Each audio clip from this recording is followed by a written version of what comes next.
So Borderlands 4 is finally here, and despite the performance issues and Randy Pitchford doing his best to stop people playing the game over on Twitter, it is a really, really good game. In today's video, we're taking a look at 40 Easter eggs, secrets, and hidden details found in Borderlands 4. Now, this game is huge, so if you think I've missed something, and let's face it, I probably have, please let me know down in the comments. And as things stand, we are just 45,000 subscribers away from 1 million subs. I mean, I doubt we're going to hit it this year, but if you haven't already, please subscribe and help me out. Anyway, without further delay, let's get started. Now, a lot of the references found in Borderlands 3 were found in the weapon descriptions, with almost every legendary weapon referencing something or someone. Well, that's changed in Borderlands 4. With legendaries much harder to come by, I haven't noticed as many references in the weapon descriptions this time around. But there are still a couple worth mentioning. First up is the tempting lead balloon, which I got from farming Splash Zone in Riptide Grotto. Its description reads, "For a brick, he flew pretty good," which is a reference to this Halo 2 cutscene. For a brick, he flew pretty good.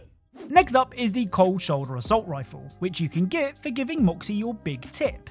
Don't worry, all will be explained later. Anyway, the text on this gun reads, "You've been smooching with everybody," which is a reference to the gangster film watched by Kevin McAllister in Home Alone.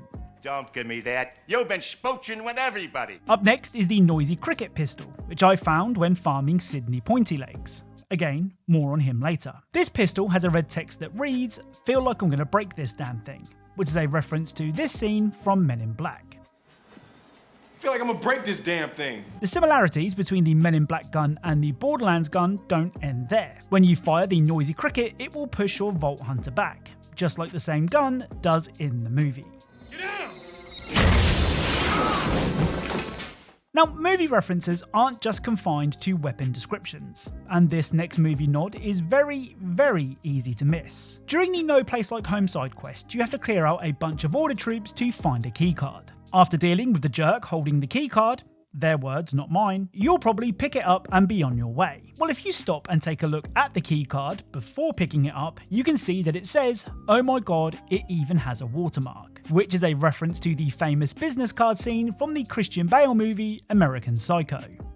Oh my god, it even has a watermark.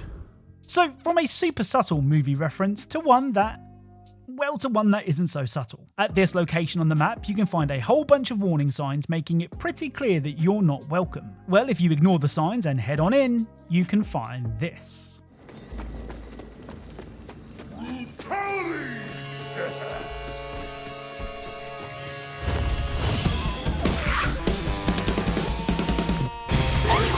So this is Shrek and his pet burrow.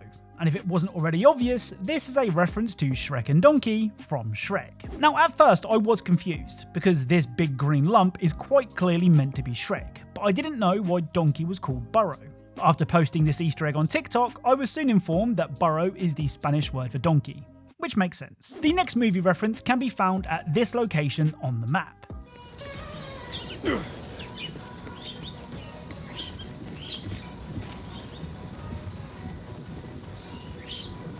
So this unlucky psycho didn't die in vain, as this is a reference to the 2018 movie Annihilation, which featured an equally creepy scene.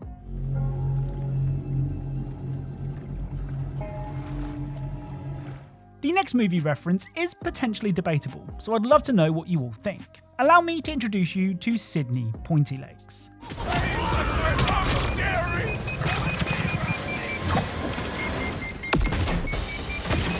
So like I said, who or what do you think this is a reference to? Well, when I first saw this Nightmare Fuel boss, I immediately thought of Babyface from Toy Story. You know, the other four-legged nightmare-inducing creation that had no right being in a kid's movie.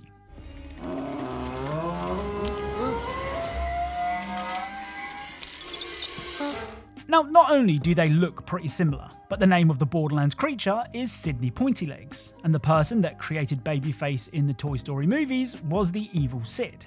No, not that Sid. This Sid. I mean, sure, it could be a coincidence, but I'm pretty sure it's not. Oh, and when I was fighting old Pointy Legs, farming it for the noisy cricket, I also did this. So my Vault Hunter performed a secret reload. I didn't do anything to trigger it, it just happened, so I'm guessing there are loads of these animations in the game.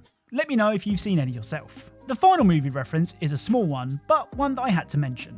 The planet of Kairos is full of old number plates, and most of them reference the world of Borderlands in some way or another. However, this one that spells out Red Rum actually references the 1980 movie The Shining, and this scene in particular.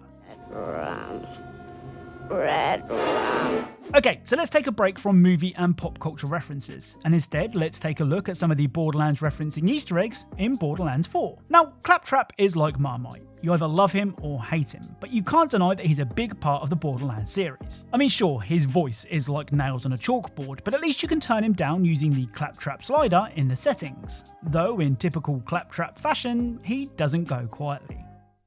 Fine! See how you do without me! Psych! Say psych! Good thing I talk with my clamps! Help! I'm being silenced! Oh, and if you actually like the little guy and turned him down accidentally, when you turn him back up again, this will happen. I spill my drink! Ah, that's more like it! I ascend! Claptrap supremacy! Sticking with Claptrap, and this next Easter egg may make you feel a certain type of way. So it's Claptrap in a bikini. This is the location you can find the picture. Do with that information as you please. Next up is an Easter egg that has been in every mainline Borderlands game. Or at least I think it has. If you go to this location on the map and shoot the barrels in the order that I do, this will happen.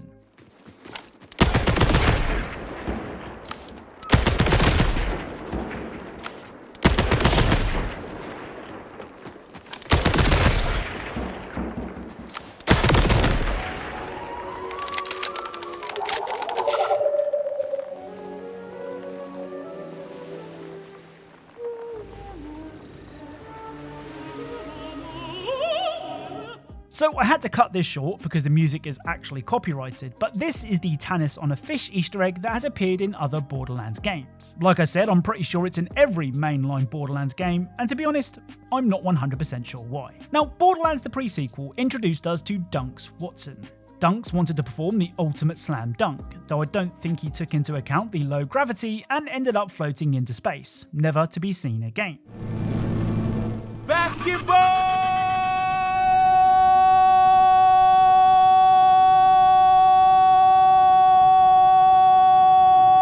Yeah, so he's gone. Well, during the And Welcome to the Jam side quest, you can complete a quest 11 years in the making.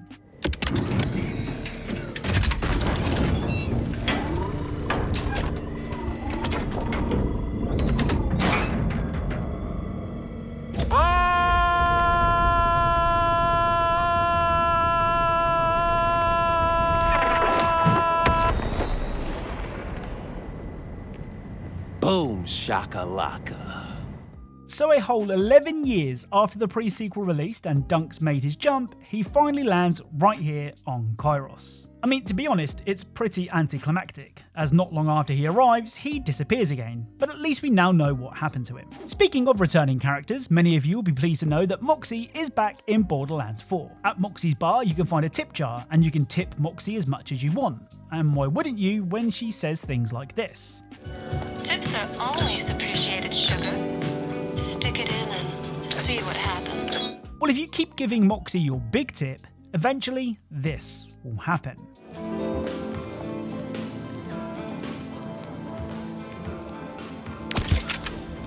So after enough tips, love hearts will appear around the tip jar, and Moxxi will gift you a legendary weapon. Now there are two weapons that she can give you, the first one being the cold shoulder we mentioned earlier, and the second one being the sweet embrace shotgun. Now there is no set amount that you have to spend to get one of these weapons, so that means you can tip loads and get nothing in return, but it also means that you could get lucky and give her your tip once and get a legendary. I mean, neither of the weapons are particularly great, but it's an easy way to get a potentially cheap legendary. Oh, and if you're not the gambling type, or are just very particular about who you give your tip to, how does a $1 legendary sound? The Vend of the Line side quest sees you racing against vault gatherers to find a legendary vending machine. To find this machine, you need to find 4 other vending machines and sell them certain rarity weapons in a certain order. Oh, and don't worry, you can just buy your stuff back if you really need it. It's a pretty fun quest, which culminates in you doing battle against a 4-legged vending machine. After defeating it, you'll be given the option to buy one of 8 legendaries for just $1. Now, a couple of things to mention before you get too excited. First of all, you're only allowed to buy one of these weapons. After making your purchase, the machine breaks down and can't be used again. Also, the weapons on offer are random and will refresh every 30 minutes or so. So if you don't see something you like, you could just wait. Finally, the weapons displayed are tied to your current level. So if you want to complete the quest when you've leveled up a bit, you can. Still, a legendary weapon for $1 is a bargain in this economy. Oh, and when I was completing this quest, I heard a song that brought memories flooding back.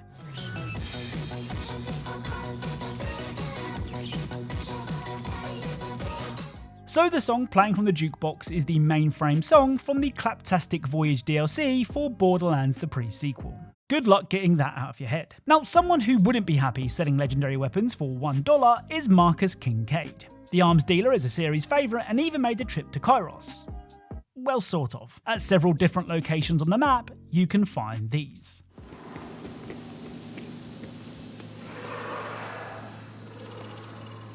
So it's a tiny Marcus Kincaid bobblehead. Flicking one gives you 100 XP, and that's about it. But it's nice to see the gunrunner regardless of his size. Now, if you played Borderlands 3, you might remember Genevieve, the rogue AI that you had to put a stop to. Some of you might have wondered what happened to Genevieve after the events of Borderlands 3. Well, in Borderlands 4, we can find out. The Potty Mouth quest reveals that Genevieve is now a toilet, and for a sentient AI, this is a bit of a problem.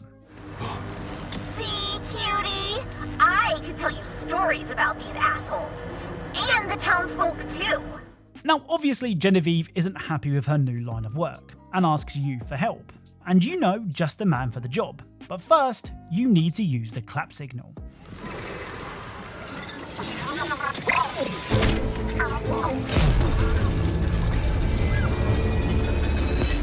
Oh, Claptrap the mighty, hear my call. I need you. You and only you, my truest friend. So the clap signal is kind of like the bat signal, but instead of summoning a billionaire superhero, it summons Claptrap. I'll let you guys decide which one is better. Now, one of the weirdest side quests in Borderlands 4 is the Breeding Daisies quest. Unlike other side quests, this one isn't marked on your map, but it can be found here. And you have to save a man named Mort from a bunch of hungry threshers. Mort then explains that he wants to use the threshers to plough his field, though he does say some things that might make you think he wants them to plough something else as well. I can practically smell the earthy musk already. I tell you, my dirt desperately needs plowing, and they're the only ones that can satisfy me. Anyway, long story short, after hatching a thresher egg and naming it Daisy, you have to find Daisy a mate so that they can christen the hump hut. Yes, that's really what it's called. This requires your character to perform a thresher mating call, which is pretty funny. After finding Daisy a mate and setting the scene, the pair get down to business. Listen now, those soulful cries, that potent grinding of loins. Glad I got a camera in there recording it. For research. Now, if that quest makes you feel like you need a good shower afterwards, let me tell you that it wasn't for nothing. As a reward for playing Matchmaker, you are giving the Thresher Head cosmetic, which I've been rocking since I unlocked it. Oh, and something else that I did find cool is that after finishing the quest, you can see Daisy and Ivan actually ploughing the field, just like Mort said. Now, there are a lot of screens around the world of Kairos, and let's face it, you probably just run past them on the way to your next mission. Well, if you stop and take the time to read what some of these monitors say, you might be surprised. For example, this one says, among other things, I would like to thank my wonderful family. I am halfway through and running out of things to type. I don't know what I'm doing here, and fake coding like a god. Lol. I don't know about you, but I love it when devs add stuff like this. Now, this next Easter egg might be another debatable one, but I'm pretty certain it is what I think it is. At this location on the map, you can find this.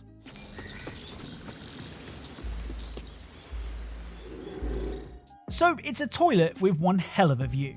Now to me, this is a reference to Rick and Morty and Rick's peaceful pooping spot. I mean, you can even find a jar of pickles next to the toilet, and I'll always associate pickles with Rick. Like I said, it might just be a peaceful toilet, so let me know what you think. Right, let's end today's video with a really cool side quest that might make Nintendo's lawyers very, very mad. The Wayward Gun Quest sees you taking down a load of AI guns that have gone rogue. It's soon revealed that killing the guns doesn't do anything, and you're better off catching them, which might look familiar.